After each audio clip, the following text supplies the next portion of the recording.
Speciality তেমন কিছুই না, তারপরও অনেক জনপ্রিয়।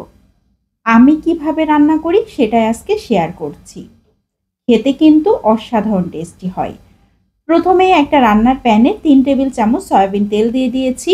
আগে থেকে লবণ হলুদ মাখানো ইলিশ মাছগুলোকে দিয়ে দিচ্ছি। ইলিশ মাছগুলো দিয়ে খুব ভালো করে ভেজে নিতে হবে।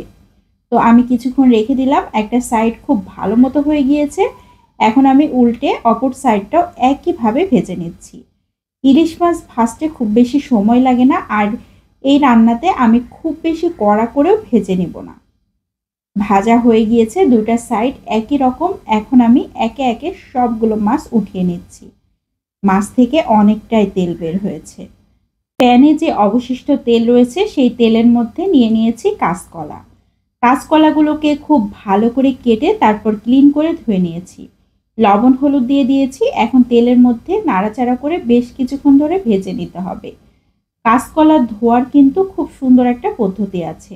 আমরা যে আটা দিয়ে রুটি তৈরি করি সেই আটা দিয়ে যদি কাঁচকলাগুলো ধোয়া হয় তাহলে খুব সুন্দরভাবে কাঁচকলার আঠাগুলো চলে যায়। এ পর্যায়ে পেস্ট করা মশলা দিয়ে দিয়েছি। পেঁয়াজ পেস্ট 1 চা চামচ, কাঁচামরিচ পেস্ট দিয়ে দিয়েছি 2 টেবিল চামচ, সরিষা পেস্ট দিয়ে দিয়েছি 1 চা চামচ। এখন খুব ভালো করে মশলার সাথে কলাগুলোকে নাড়াচাড়া করে নিচ্ছি।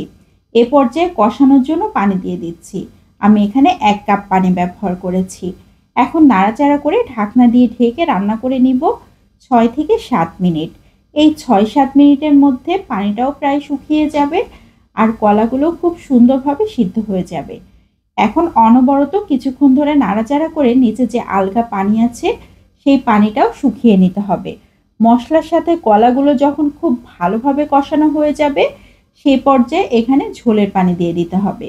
আমি এখানে 2 কাপ পানি ব্যবহার করব, কারণ এই ধরনের কাঁচকলার তরকারিতে কিন্তু ঝোলটা একটু বেশি পরিমাণ রাখতে হয়, না হলে তরকারি যখন ঠান্ডা হয়ে যায় তখন কিন্তু ঝোলটা একদম টেনে নেয়। তো এ পর্যায়ে ভেজে রাখা মাছগুলোকে দিয়ে দিচ্ছি। মাছগুলো দিয়ে খুব সুন্দরভাবে চারিদিকে ছড়িয়ে দিয়েছি। এখন দিয়ে দিয়েছি আধা চা চামচ জিরা পেস্ট। জিরা পেস্টটা এ পর্যায়ে দিলে খুবই সুন্দর একটা স্মেল আসবে, খেতে ভালো লাগবে। তো এখন ঢাকনা দিয়ে ঢেকে রান্না করে নিচ্ছি 5-6 মিনিট। এই 5-6 মিনিটের মধ্যে তরকারিতে খুব সুন্দরভাবে বলক চলে এসেছে। অনেকেই বলে থাকেন ইলিশ মাছের তরকারিতে জিরা ব্যবহার করতে হয় না, পেঁয়াজ ব্যবহার করতে হয় না। তবে এই রেসিপিতে অবশ্যই জিরা আর পেঁয়াজটা ব্যবহার করার চেষ্টা করবেন, তাহলে পারফেক্ট টেস্ট আসবে। তো আমি আরও কিছুটা ঝোল শুকিয়ে নিয়েছি। রান্না একদম কমপ্লিট।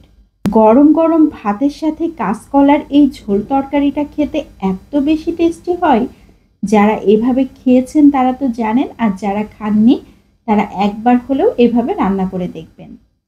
তো আজকের মতো বিদায় নিয়ে নিচ্ছি। সবাই ভালো থাকবেন। আসসালামু আলাইকুম।